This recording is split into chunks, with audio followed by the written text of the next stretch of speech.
perito apresentou um laudo. Esse laudo não foi bom para você. Então imagina que você está pedindo aí uma aposentadoria por invalidez, um benefício, né, uma aposentadoria por incapacidade permanente. E o perito disse, olha, não tem incapacidade permanente aqui não, só temporária. Você precisa discutir isso, precisa dizer, olha, o perito não está 100% certo na opinião dele. E você precisa trazer argumentos que realmente sejam válidos, muito mais do que só dizer ele não está certo, porque isso não vai funcionar. Então, qual que é o primeiro passo para fazer a construção dessa peça, dessa impugnação? Olhar a sua inicial. Mas, Jéssica, como assim a minha inicial? Para que eu vou olhar a inicial? Fui eu que fiz a inicial. Muitos detalhes, e eu sempre digo para vocês que o processo ele nunca é o mesmo para todo mundo. Então, muitos detalhes eles podem passar despercebidos se você deixa de olhar a inicial, porque em alguns estados você vai ficar assim 3, 4, 5 meses sem ter olhado aquela inicial. Você fez ela lá atrás e aí você ficou um tempão sem olhar. Você não lembra mais qual é a profissão do cliente, você não lembra a idade, você não lembra qual que é a doença, o que você está pedindo no processo. Então você vai olhar a inicial justamente para descobrir esses pontos. Você vai revisitar aquele documento que você mesmo apresentou e vai anotar os pontos importantes desse documento. E aí o segundo passo é olhar o laudo. Então, tendo em mente, já tendo aí na sua anotação o que você pediu lá dentro do seu processo judicial, você vai passar a analisar o que o perito concedeu. Ou seja, o que o perito concorda naquilo que você pediu e o que ele não concorda. Então, se você está pedindo a aposentadoria por incapacidade permanente, por exemplo, e o perito está dizendo que a incapacidade do seu cliente ela é apenas temporária, você já sabe que é esse o ponto que você vai ter que impugnar. Entende por que é tão importante olhar a inicial antes de olhar o laudo? Porque você precisa primeiro formar uma opinião, formar uma imagem daquilo que você está pedindo. Porque não adianta nada você ir lá e discutir incapacidade temporária, incapacidade permanente, se não é aquilo que você pediu na inicial. Você precisa trabalhar atrelado àquilo que você fez o pedido lá na inicial. Uma outra coisa que eu já vi acontecer em processos também é o seguinte, muitas vezes a gente não tem como saber se o cliente precisa de um auxílio de terceiros, que é o auxílio que determina um pagamento extra de 25%. Então, quando você faz a inicial lá atrás, você não sabe que você precisa desses 25%. Né, que o cliente está precisando do auxílio de terceiros para todas as atividades diárias. E aí, quando o perito faz a perícia, ele determina isso. Se ele determinou, esse é o momento de você acender a sua luzinha e falar, eu não pedi isso na inicial, eu preciso fazer uma emenda. Ou eu preciso incluir isso nos meus pedidos de alguma forma, tá? Porque se isso passa despercebido, pode ser que o seu cliente tenha direito àquele auxílio extra de 25% do salário mínimo, mas não vai ser concedido porque você não fez o pedido na inicial.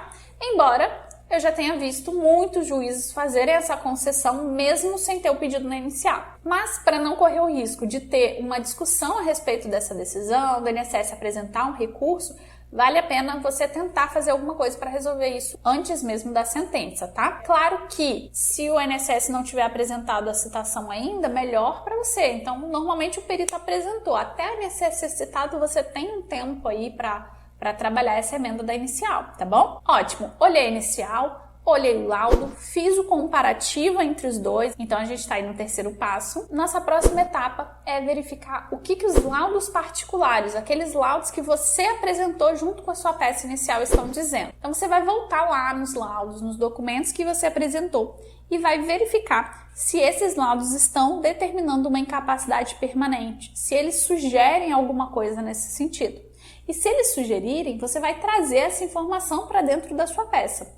Imagina que você encontra lá 3 ou 4 laudos de médicos distintos que acompanham o seu cliente, né, que fazem o tratamento dele. E aí esses médicos estão dizendo expressamente nesses laudos, olha, ele está incapaz de forma permanente. São 4 médicos dando uma opinião contra um médico, que nem é o médico que acompanha o seu cliente.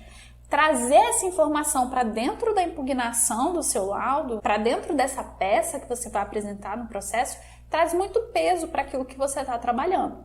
Então é sempre importante você ir lá e conferir o que os laudos médicos particulares, né, que podem ser do SUS, ou enfim, que são os laudos que você apresentou, junto aí da sua peça inicial, estão dizendo a respeito da incapacidade para o cliente. Jéssica, e se lá nos meus laudos não tiver nada, se tiver tudo ruim, não tiver nada legal? Esse é aquele momento que você corre, pega o telefone, liga para o seu cliente e fala para ele dar um jeito de ir no médico, conseguir um laudo melhor do que aqueles que ele já deveria ter conseguido, tá? E aí, por quê? Se você consegue apresentar esse laudo antes da sentença, o juiz ainda vai poder se basear nesse laudo. Então, se o médico, pode dar um laudo detalhado para você fazer a sua impugnação com base nesse laudo novo, tá tudo certo. Você ainda está em fase de instrução, você ainda pode juntar documentos. Feito isso, o próximo passo você é verificar a idade e a atividade da pessoa. Tanto a idade como a atividade vão influenciar diretamente na decisão do juiz. Então, por exemplo, se uma pessoa tem uma doença, tem um problema de coluna, mas essa pessoa não trabalha pegando peso, e eu tenho uma outra pessoa com a mesma doença de coluna, mas essa pessoa trabalha pegando um peso absurdo, é um trabalho super pesado, super exaustivo.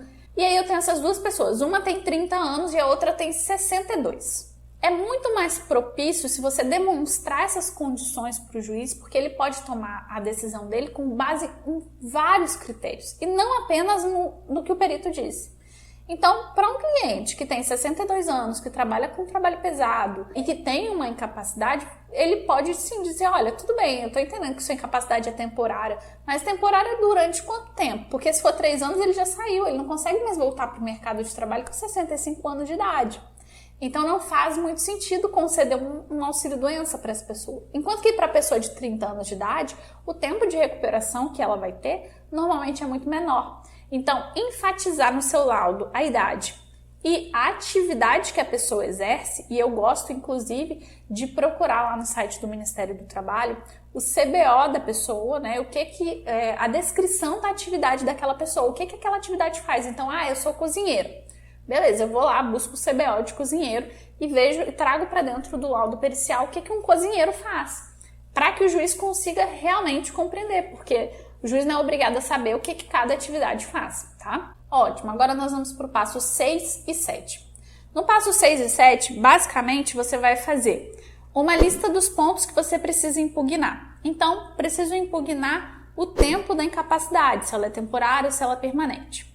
Mas existe uma incapacidade, então o perito ele provavelmente reconheceu a doença, então esse ponto é um ponto que eu tenho que corroborar com o perito. Então, ok, eu vou fazer uma lista das coisas que eu preciso impugnar, então das coisas que eu vou discutir, e também uma lista das coisas que eu vou concordar com o perito, porque pode ser que tenha alguma coisa ali naquele laudo que eu tenha que concordar, pode ser que não tenha também, e tudo certo. Mas se tiver alguma coisa que eu vou corroborar, eu já vou colocar isso lá na minha impugnação.